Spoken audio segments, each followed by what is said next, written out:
그 밤은 지금껏 제 인생에서 가장 두려운 순간이 아니었나 싶어요. 담장을 넘어서 풀쩍 바닥에 두 발을 디뎠을 때도 심장이 떨어지는 줄 알았어요.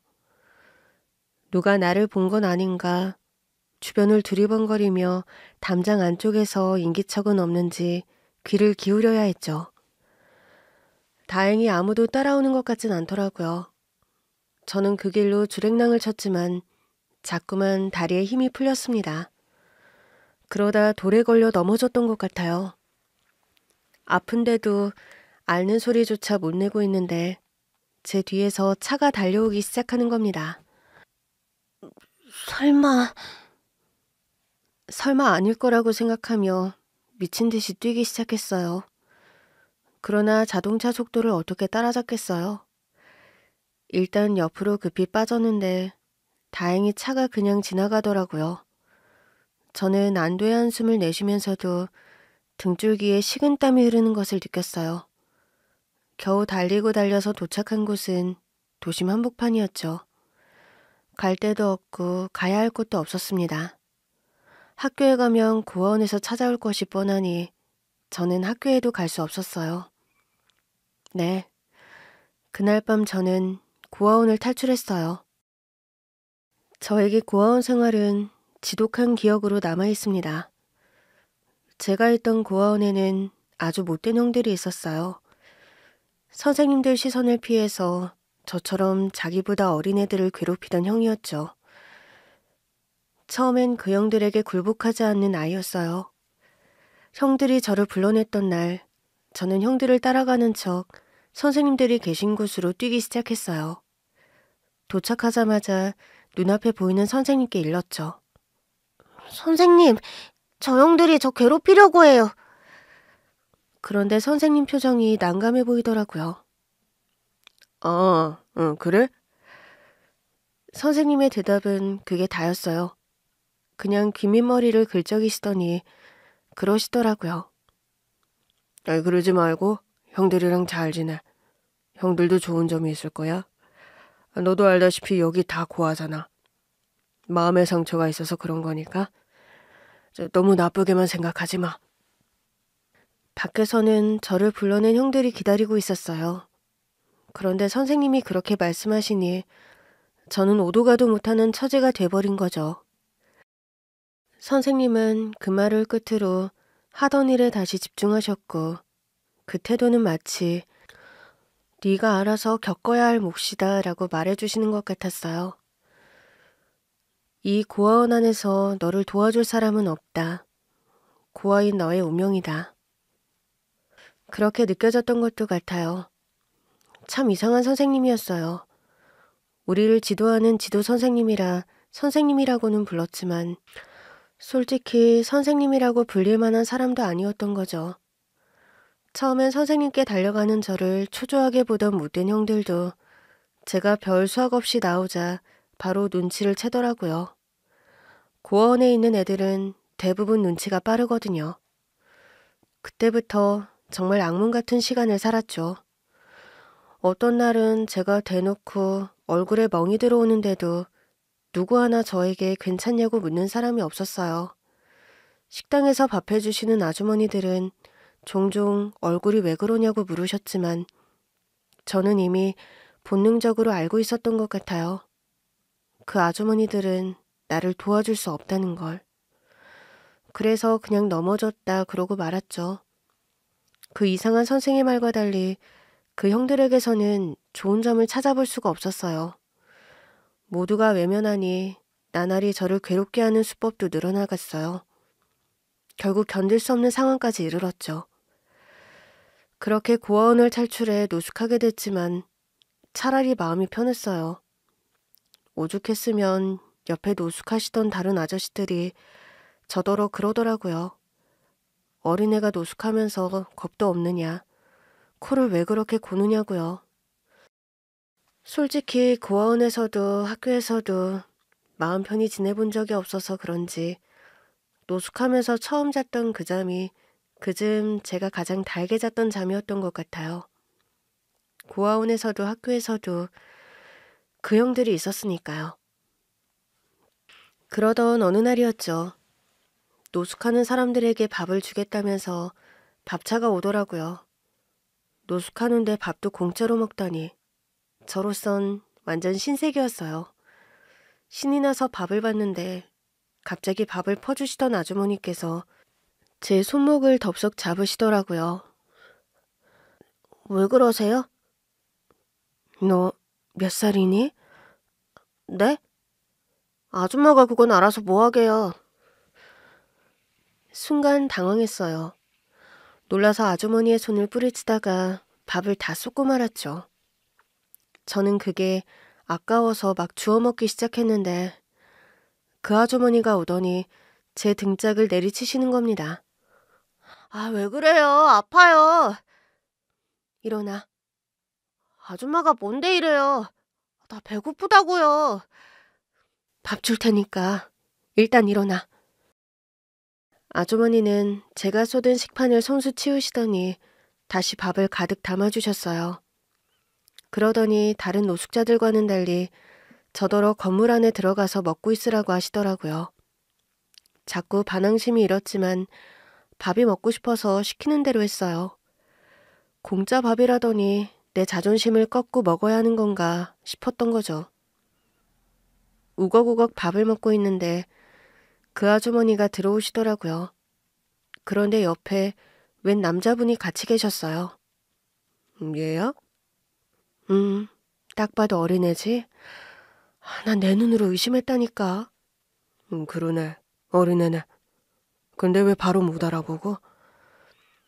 다들 시장할 테니까 배식을 서두르고 있었어. 그런데 식판을 든 손이 너무 작은 거야. 이상해서 고개를 들었는데 애더라고. 둘이서 저를 두고 왈가왈부 떠드는 것 같았지만 별로 신경 쓰고 싶지 않았어요. 최대한 빨리 먹고 나갈 생각만 하고 있었죠. 그러다 보니 너무 급히 먹었던 것 같아요. 갑자기 기침이 나더니 목구멍에 걸렸던 밥알이 다 튀어나가더라고요. 그때 저는 기침을 하면서도 그 밥알이 제 입에서 튀어나가는 게 아까웠어요. 기침하면서도 물 먹을 생각은 안 하고 튀어나가는 밥알을 다시 주워 먹으려고 애를 태우고 있으니까 그 아주머니가 또 제 등을 찰싹 치시더라고요. 물부터 먹어. 아주머니가 준 물을 먹고 겨우 기침을 멈추긴 했는데 사방으로 튀어나간 밥알이 너무 아까워서 눈물이 나더라고요. 갑자기 제가 울기 시작하니 아주머니가 갑자기 제 머리를 쓰다듬어 주시는 겁니다. 아우, 세상에. 내가 얘를 아까 보고 가슴이 다 철렁하더라고. 이 어린애가 왜 노숙을 하고 있지? 그러니까 말이야. 위험하게. 저는 그 길로 두 분을 따라 집까지 가게 됐어요. 들어가서 씻어. 옷이랑 속옷은 이걸로 갈아입고. 갑자기 따뜻한 집에 들어가니 기분이 묘하더라고요. 아까의 반항심은 다 어딜 가고 시키는 대로 씻고 옷을 갈아입고 나왔어요. 그랬더니 두 분이 환하게 웃으시더라고요. 이제야 좀 잘한 거네. 아까는 뭐 그냥 꼬질꼬질해서. 아유, 그러니까 저녁은 조금 이따 줄 테니까 이리 와봐. 두 분은 저를 불러 앉혀놓고 어떻게 된 일인지 솔직하게 말해달라고 하셨어요. 그러나 저는 단 한마디도 할 수 없었습니다. 솔직하게 말했다가는 다시 고아원으로 보내질 게 뻔하다고 생각했거든요. 제가 입을 떼지 않은 채 시간이 흐르자 아주머니는 맛있는 저녁을 차려주셨어요. 말하기 싫으면 지금은 안 해도 돼. 일단 밥부터 먹자. 그러면서 또 우걱우걱 밥을 먹는 저에게 그러셨어요. 하지만 네가 말을 하지 않으면 우리가 널 도와줄 방법이 없어. 솔직하게 어떻게 된 건지 말해주면 우리가 도울 방법을 찾을게. 처음에는 믿지 못했어요. 결국 이 사람들은 나를 고아원으로 돌려보내는 것 외에는 해줄 수 있는 일이 없을 거라고 생각했으니까요.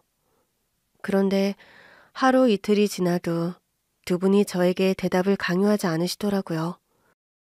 그저 따뜻한 밥과 깨끗한 새 옷, 포근한 이부자리를 제공해 주셨어요.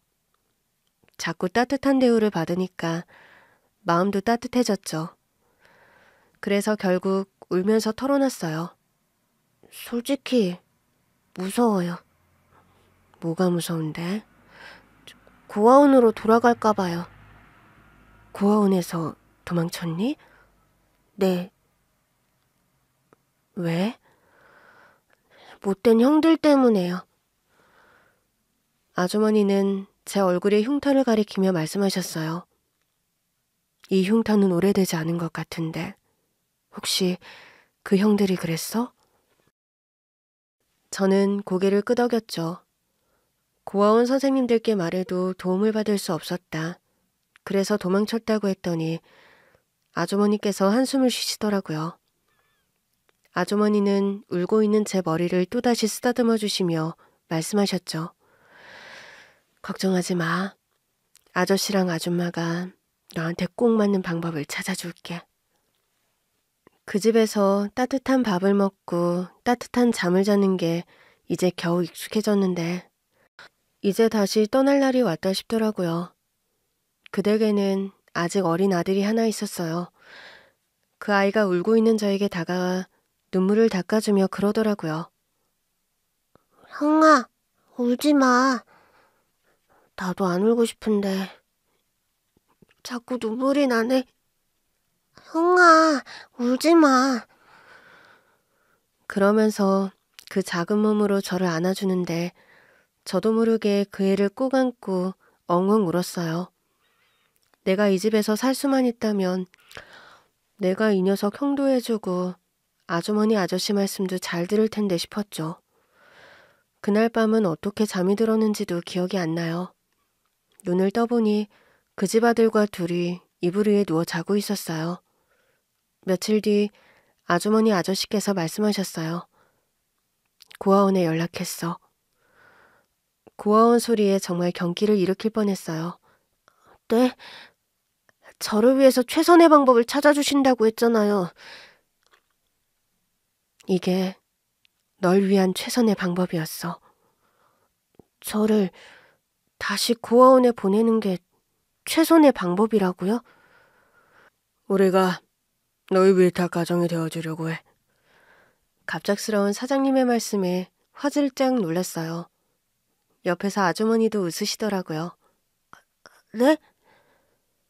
너 이제부터 우리 집에서 살 거야. 네가 고등학교 졸업할 때까지 우리 집에서 너를 위탁해서 키울 거니까. 제가 너무 놀라서 아무 대답도 못하자 아줌마 아저씨가 저를 안아주셨어요. 그러니까 이제 걱정하지 마. 우리 집 근처 학교로 전하고자. 두 번 다시는 그 형들이 네 인생에 끼어들지 못하게. 그때부터 아저씨 아주머니 댁에서 컸어요.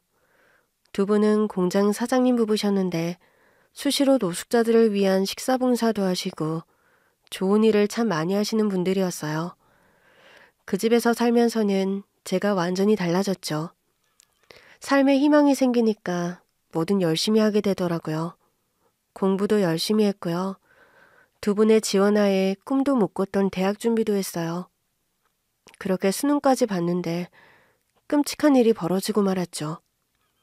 공장 사고로 아저씨와 아주머니께서 한날 한시에 돌아가시고 만 거예요. 저를 대학에 보내주시겠다며 열심히 공부하라고 늘 용기를 주셨던 분들이셨어요. 저에게 부모의 사랑이 이런 거구나 하는 것도 느끼게 해주셨고 심지어 그분의 친아들과 저를 똑같은 형제처럼 아껴주셨어요. 두 분의 장례를 치르던 중 먼 친척들이 두 분의 어린 아들을 놓고 싸우기 시작하더라고요. 아, 누나가 좀 데리고 가. 우리 집보다는 누나가 형편이 낫잖아. 야, 우리 형편이 뭐가 나? 너 지금 나한테 자식 없다고 이러는 거야? 내가 안 낳고 싶어서 안 낳았니? 아, 그럼 우리 집은 애가 둘인데 쟤를 어떻게 키워? 그때가 늦은 밤이라 공장 사장님 아들은 방에서 잠들어 있었거든요. 그래서 제가 그분들 사이에서 손을 들었어요. 제가 한 말씀 드려도 될까요? 그러나 대놓고 저를 무시하시더라고요. 야, 네가 뭔데 우리 일에 끼어들어? 위탁된 구하라며? 야, 빠져있어. 제가 돌보면 안 될까요? 순간 모두가 놀라서 저를 보더라고요. 뭐라고? 네가 돌보겠다고? 제가 두 분께 받은 게 많기도 하고 저랑 워낙 형제처럼 컸거든요. 저도 이제 20살 됐으니 어떻게 해서든 키울 수 있을 것 같아서요. 순간 그 아저씨가 제 손을 덥석 잡더라고요. 그래 줄래? 역시 널 거듭 키운 보람이 있구나. 그럼 네가 키우는 거다. 알겠지? 네. 아무리 먼 친척이라고 해도 설마 그렇게 쉽게 허락해 줄 거라곤 생각도 못했던 것 같아요. 결국 장례를 마친 뒤 저는 누구도 데리고 가지 않으려 하는 공장 사장님 부부의 아들을 맡아서 키우기 시작했어요. 역시 내 인생의 대학은 사치구나 싶어서 그때부터는 택배기사부터 막노동까지 안 해본 일이 없어요. 동생을 잘 키우겠다는 생각뿐이었죠. 동생의 꿈이 의사였거든요. 저는 10년간 어떤 일도 마다하지 않고 한 덕에 동생을 뒷바라지할 수 있었고 동생은 결국 서울대 의대에 합격했어요. 진짜 둘이 끌어안고 얼마나 울었는지 몰라요.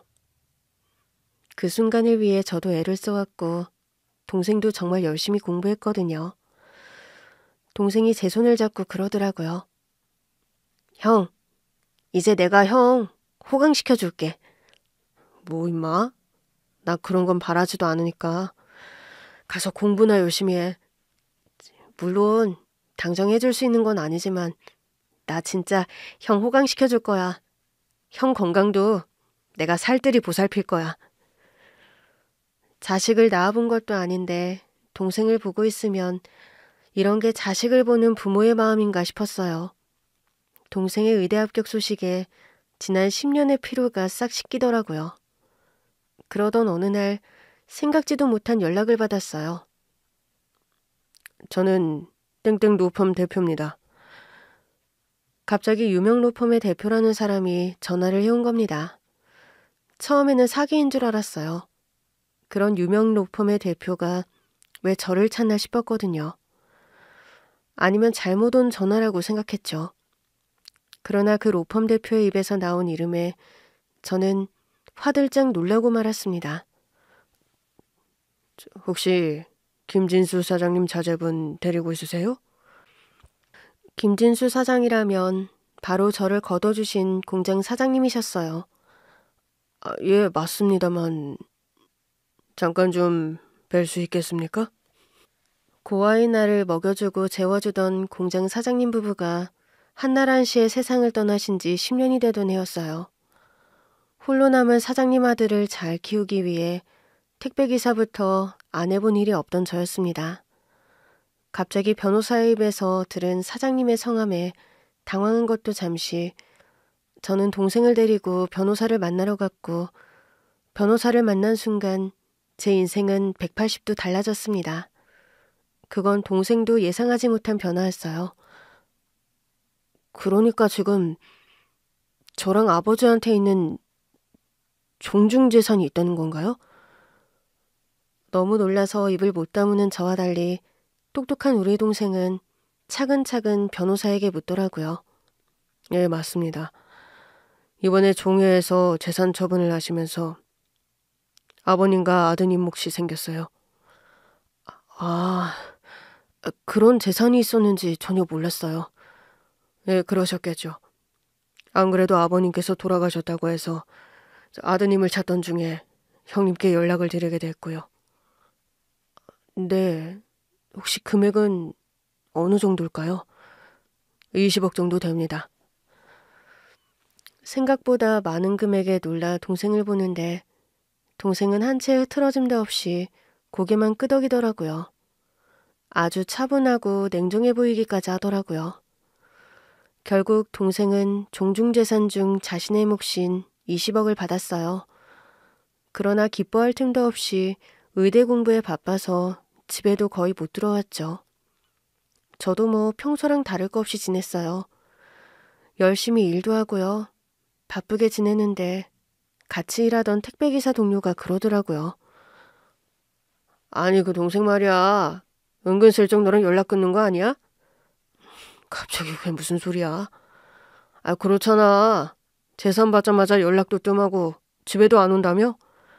아, 내가 언제 그렇게 말했어. 애가 의대 공부하느라 잠도 못 자. 재산이고 뭐고 정신이 하나도 없을 텐데. 나는 괜찮아. 방해하고 싶지 않아. 아, 그러다 그냥 연락 뚝 끊기면. 동료가 생각해 본 적도 없는 얘기를 꺼내더라고요. 물론 평소보다 연락이 더 뜸한 건 사실이었어요. 얼굴 못 본 지도 꽤 됐었죠. 그렇게 얘기를 듣고 보니 기분이 좀 이상하더라고요. 그래서 며칠 뒤 동생이 다니는 대학교에 잠깐 들르기로 했어요. 점심시간에 시간이 된다기에 가볍게 점심이나 같이 먹기로 했죠. 요즘 어때? 많이 바쁘지? 바쁜 것보다 실습이 생각보다 잘 안 맞아서 힘들어. 많이 힘들어? 이렇게 힘들 줄 몰랐어. 그래도 어떡하겠어. 이겨내야지. 그러면서 밥도 먹는 둥 마는 둥 하고 저랑 눈도 잘 안 마주치더라고요. 입맛도 없어? 너 좋아하는 김치찜 해줄까? 김치찜? 너 내가 해주는 김치찜만 먹잖아. 아, 요즘은 사 먹기도 하는데 형이 해준 게 가장 맛있긴 하지. 그런데 또 대뜸 해달라는 소리는 안 하는 겁니다.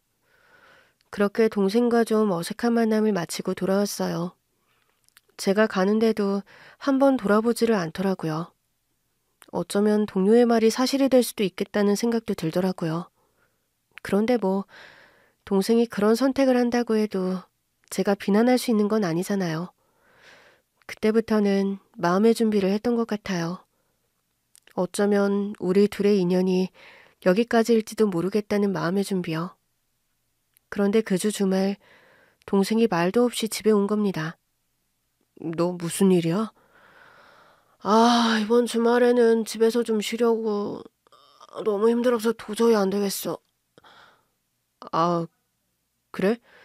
그럼 너 김치찜 해줄까? 좋지? 그러면서 방으로 들어가서 바로 잠들더라고요. 애가 얼마나 피곤했으면 머리를 대자마자 잠이 드나 싶어서 짠했어요. 동시에 마음이 좀 편해졌죠. 동생이 쉬겠다며 집에 온 거잖아요. 너무 기뻐서 냅다 나가 장부터 봐왔어요. 뜨끈한 밥에 삼겹살 김치찜을 한 뒤 동생을 깨웠더니 애가 개눈 감추듯 밥 한 공기를 뚝딱 해치우더라고요. 형, 나 한 그릇 더 먹을래. 더 먹어. 많아. 저는 밥을 수북이 담아주었고 동생은 또 그걸 개눈 감추듯 먹어치웠어요. 복스럽게 먹는 것만 봐도 뿌듯하더라고요. 그렇게 식사를 마치고 동생이랑 오랜만에 나란히 앉아 축구를 보는데 동생이 불쑥 그러는 겁니다. 형은 앞으로 어떻게 살고 싶어? 갑자기? 형도 언제까지 내 뒷바라지만 하며 살 수는 없잖아. 이제 내가 뒷바라지가 필요한 아이도 아니고. 순간 할 말이 없더라고요. 동생 말이 다 맞긴 한데 동생을 뒷바라지하지 않는 삶은 생각해 본 적도 없었어요. 하긴 이제 너는 돈도 있고 하니까 내가 학비를 벌어줘야 하는 건 아니겠지. 맞아. 이제 형이 무리해서 돈 벌어서 내 학비를 댈 필요도 없잖아. 이제 형도 형 인생 살아야지. 그런데 그 말이 왜 그렇게 섭섭하게 들리던지 이제 내가 할 길 너가 할 길 따로 가자는 건가 싶더라고요. 그 얘기가 하고 싶어서 온 거야? 쉬고 싶어서 온 것도 있고 그것도 있고. 목구멍까지 눈물이 차오르는 것 같았지만 꾹 참고 말했어요. 형이 진짜 약속할 수 있는데 너는 내 생각은 안 해도 돼. 그냥 네가 편한 대로 살아. 나는 가끔 그냥 이렇게 너랑 밥도 먹고 축구만 봐도 좋아. 내가 널 맡아서 키웠다고 해도 사실 아저씨 아주머니가 날 돌봐주신 걸 갚은 거나 다름없는 거잖아. 그러니까 너는 내 신경 안 쓰고 너 하고 싶은 대로 살면 돼. 동생이 그런 저를 빤히 보더라고요. 진심이야? 당연히 진심이지. 야, 나는 네 덕분에 벌써 지난 10년간의 피로는 다 잊었어. 내가 열심히 산 만큼 너도 열심히 공부했잖아. 나는 네가 서울대 의대 들어간 것만으로도 내 지난 10년을 다 보상받은 기분이야. 그래서 형은 어떻게 살 건데? 야, 너 왜 자꾸 그런 소리를 해? 나 신경 안 써도 된다니까?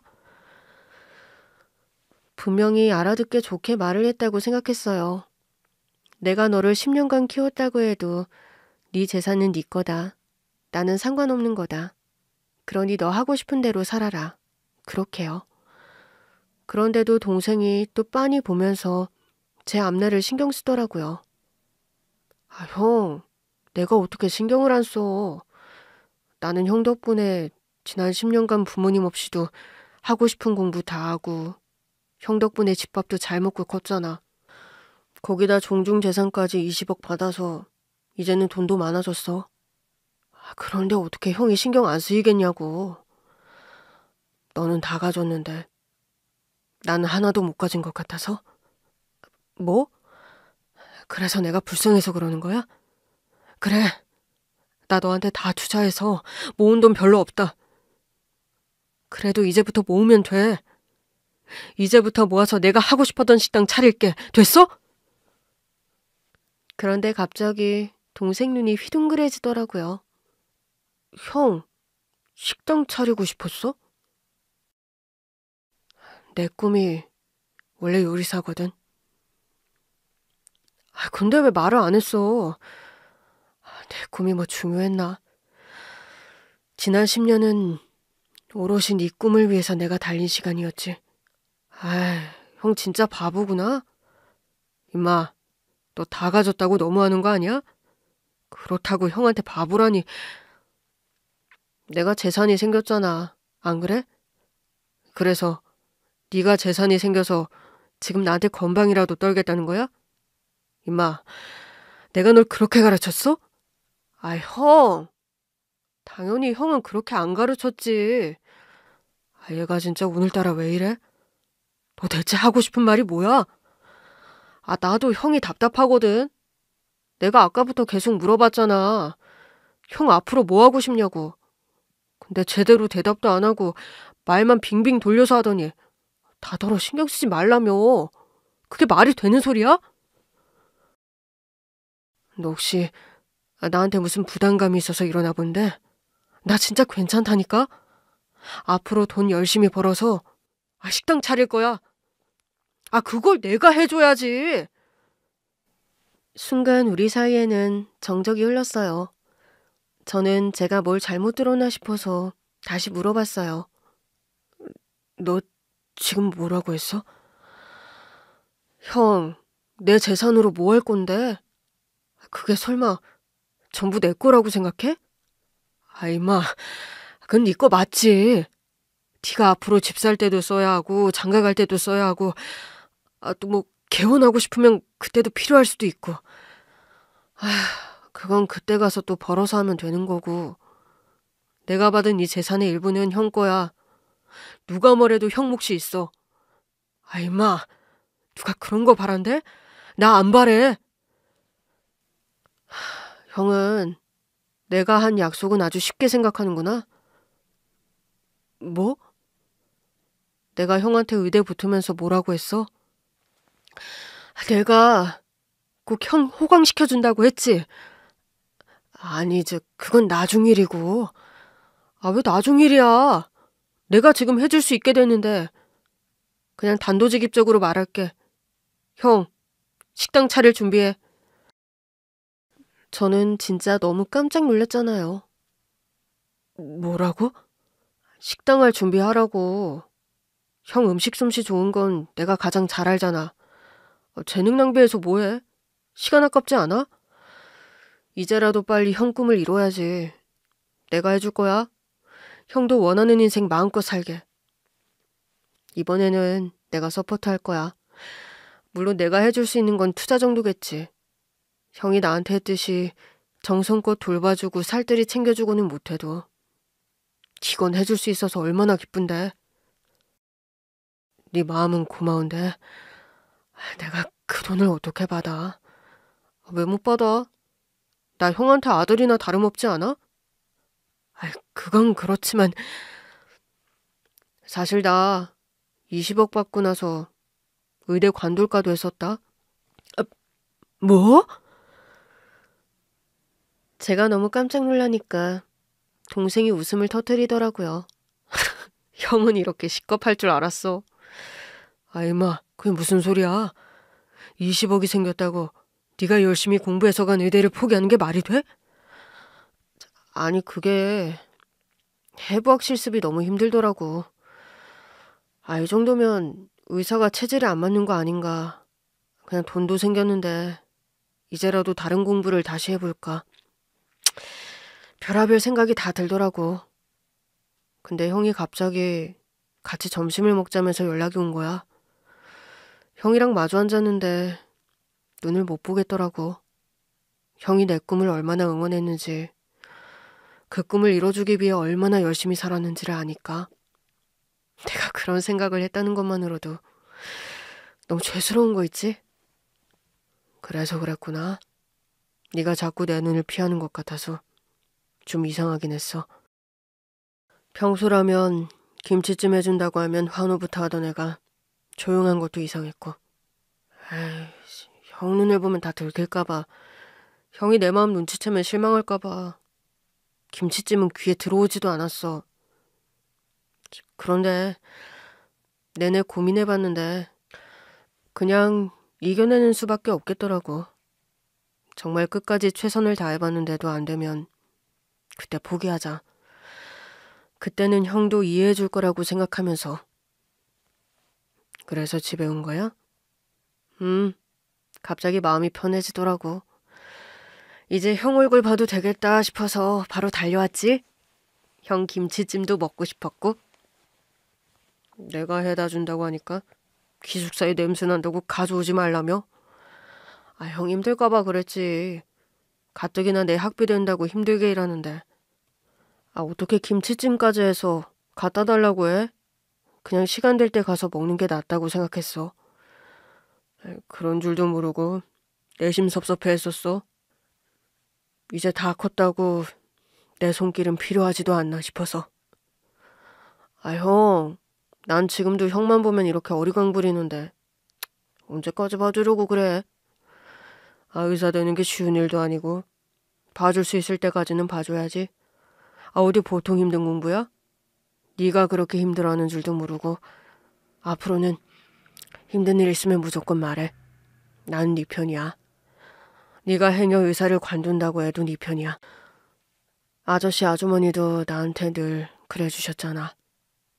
내가 고아라서 대학은 엄두도 못 내고 있을 때도 두 분이 학비 내주실 거라고, 무조건 내주실 거라고 밀어주셨고. 나는 두 분이 계셔서 살 수 있었어. 나한테도 그랬는데 너한테는 오죽했겠어? 내가 널 낳아주신 두 분만큼은 못하겠지만 그래도 할 수 있는 데까지는 해주고 싶어. 그러니까 나한테 돈 쓴다는 소리 하지 마. 내 꿈은 나중에, 급한 것도 아니고. 내가 벌어서 천천히 해도 돼. 형, 이제부터는 일 좀 줄이고 가게자리 알아보고 어떤 사업할 건지도 열심히 연구해. 이 동생의 투자가 헛되지 않게.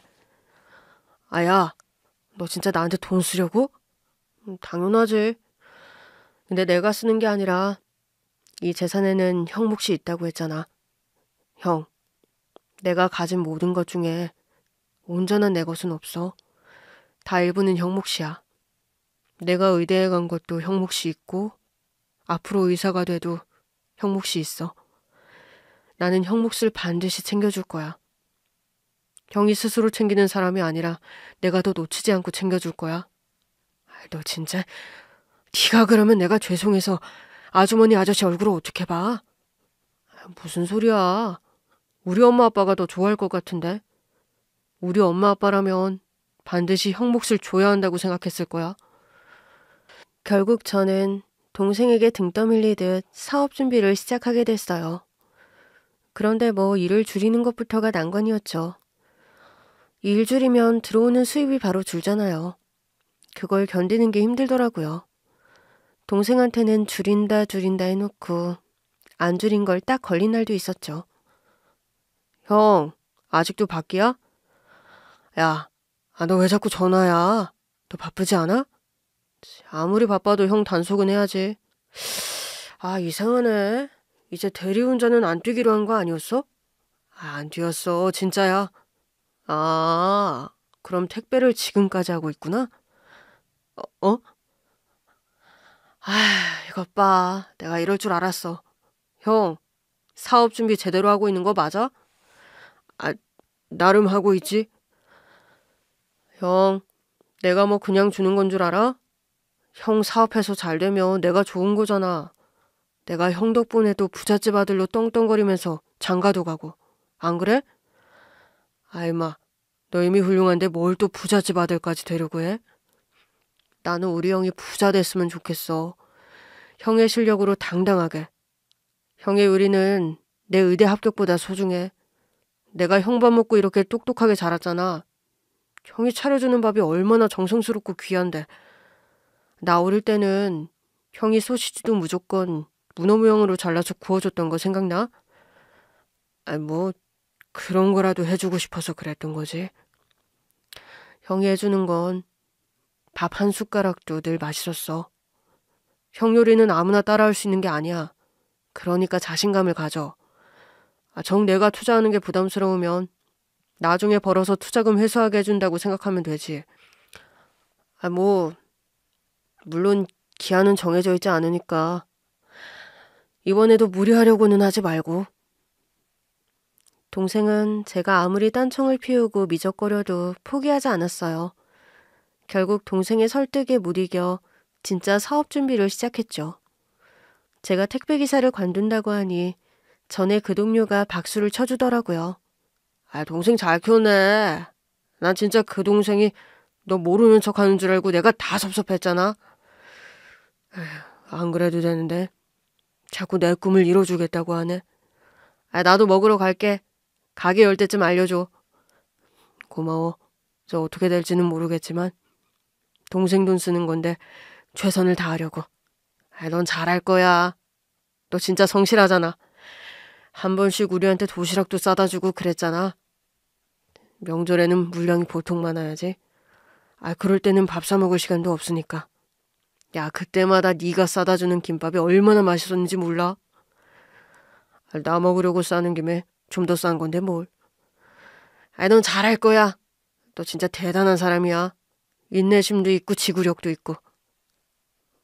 나 가게 사장 된다고 너무 띄워준다. 야, 혹시 나 일 관두거든 아르바이트 시켜줄 거지? 그 정도로 가게나 잘 됐으면 좋겠다.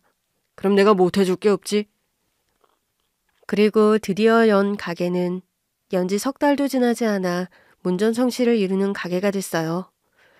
어느 날부터는 문을 열기도 전에 사람들이 줄 서기 시작하더라고요.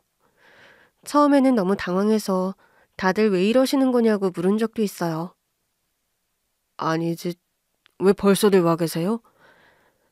사장님, 저희 어제 저녁에 왔다가 못 먹고 돌아갔어요. 어제? 재료 소진돼서요? 네, 그래서 오늘 점심은 꼭 먹고 싶어서 온 거예요. 세상에. 그럼 좀 들어오세요, 쌀쌀한데. 처음에는 너무 일찍 오신 분들은 가게 안에서 기다리시게 했는데 나중에는 가게에 들을 수 없을 만큼 많은 줄이 생겼어요.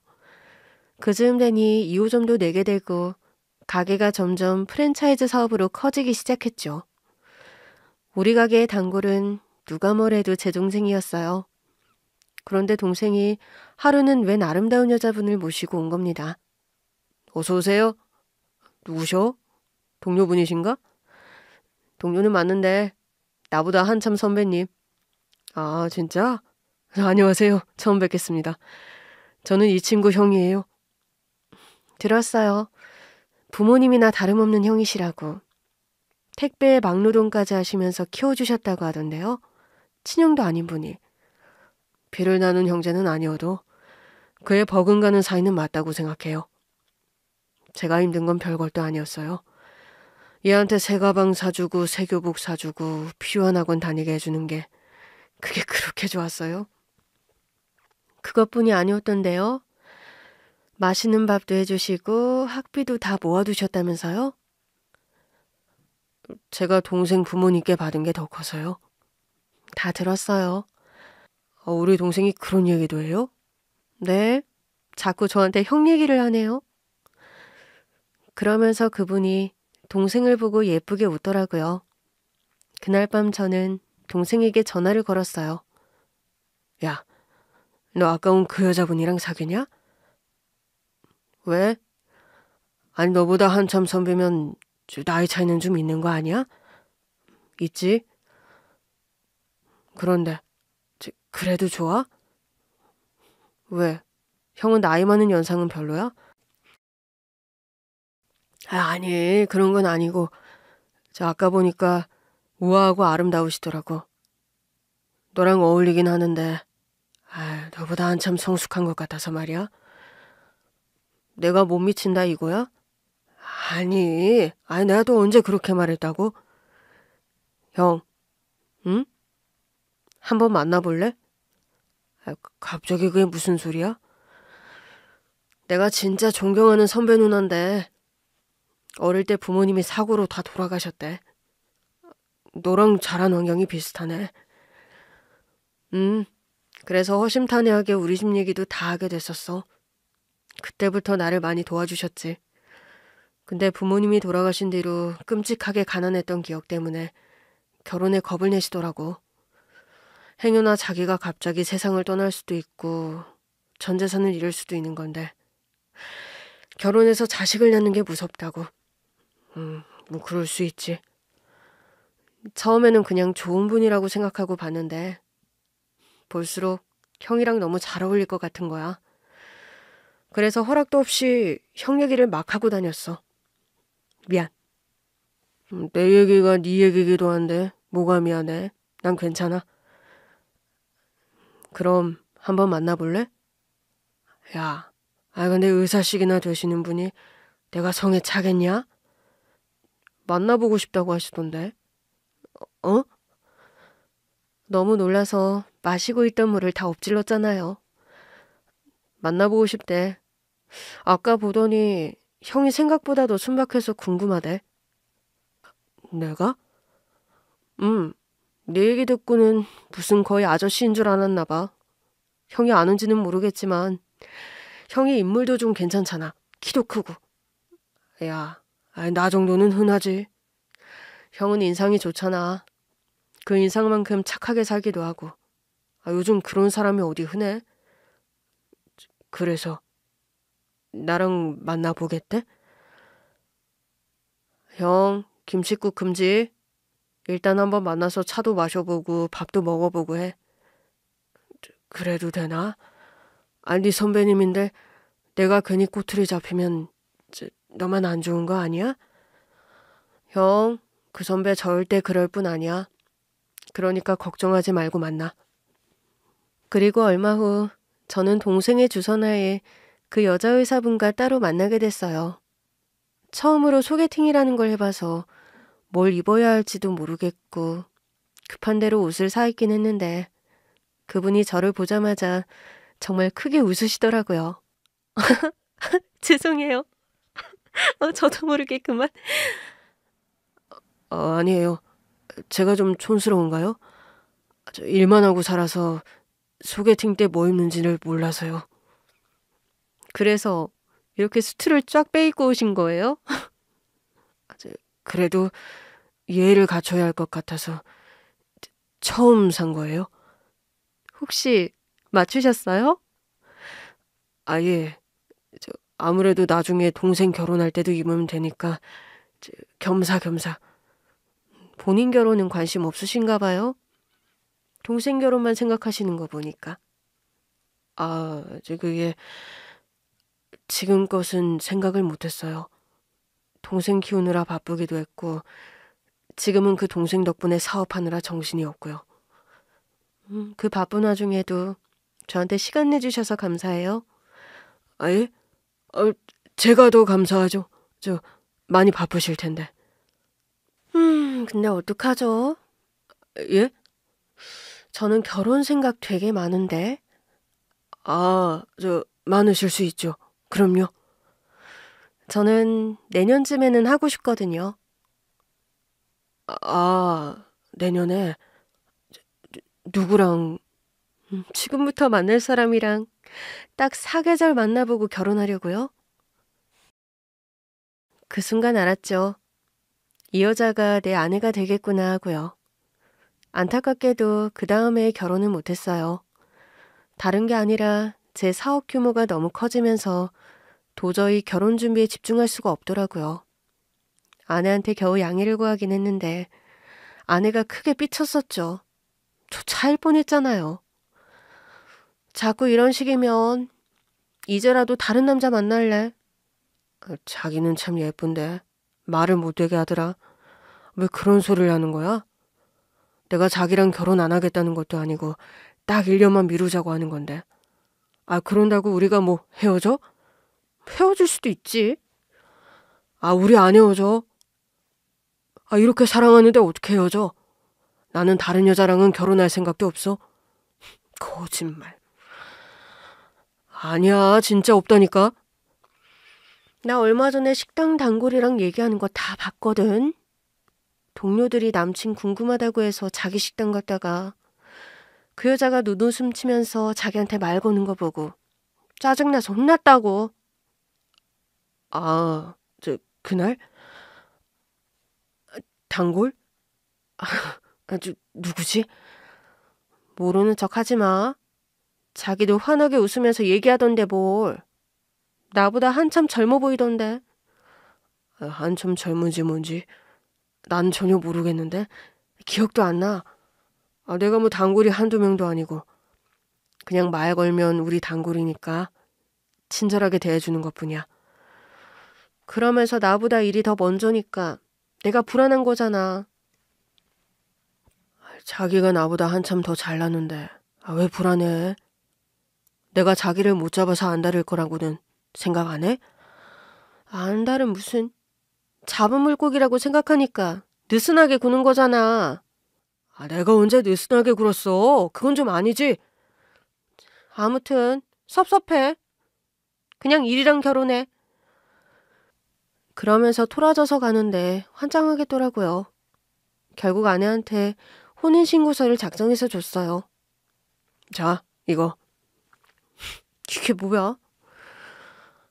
내가 1년 뒤에 자기랑 결혼 안 한다고 하면 그냥 신고해버려. 자기 것만 작성해서 신고하면 되게 다 썼어. 뭐? 내가 진짜 장담하거든. 나는 자기 아니면 평생 결혼 못해. 왜냐하면 연애 유전자도 없는 이런 속 터지는 놈을 누가 참고 같이 살아주겠어? 그러니 나는 자기밖에 없다고. 내가 만약에 내년에도 일 바쁘다고 또 결혼 미루자고 하거든. 그때는 그냥 혼인신고부터 해버려. 물론 내가 절대 그렇게 안 되게 할 거지만 자기가 나를 안 믿어주니까 내가 이렇게라도 자기 붙잡는 거야. 아내 표정이 그제야 좀 풀리더라고요. 그리고 1년 뒤 정말 결혼했어요. 더 미룰 생각도 없었지만 얼마나 소중한 인연인데 놓치면 안 되잖아요.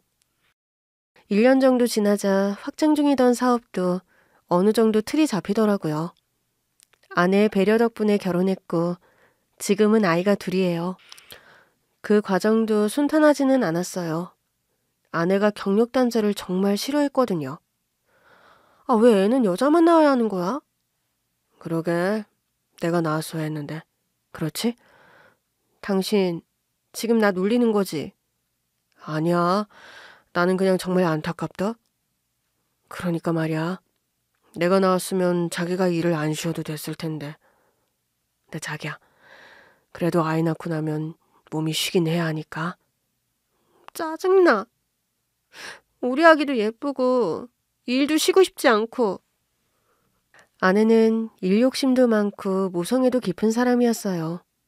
그 마음을 모르는 게 아니라 저도 진지하게 고민하다가 동생한테 도움을 구했어요. 형수가 아이가 둘이 되니까 고민이 많은가 봐. 애 둘을 직접 키우고 싶긴 한데 지금처럼 대학병원에 있으면 시간을 마음대로 못 쓰니까. 그렇지. 대학병원에서 일하면서 육아 병행은 힘들지. 안 그래도 나한테도 얘기하시더라고. 어떻게 하면 좋겠어? 너도 의사니까 뭐 생각나는 거 있으면 좀 말해줘봐.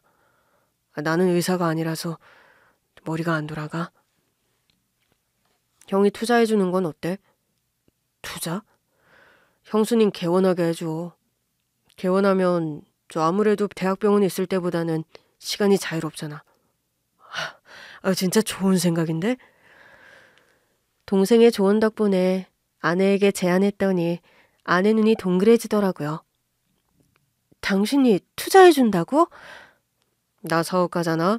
이건 분명 되는 사업이야. 근데 개원했다가 문 닫는 병원도 많아. 당신 병원은 안 닫는다의 한 표지만 행여 닫으면 다시 또 차려줄게. 뭐? 아내가 결국 또 웃더라고요.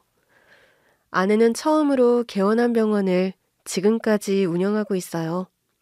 그 사이 제 동생도 좋은 아내를 만나 결혼을 했습니다.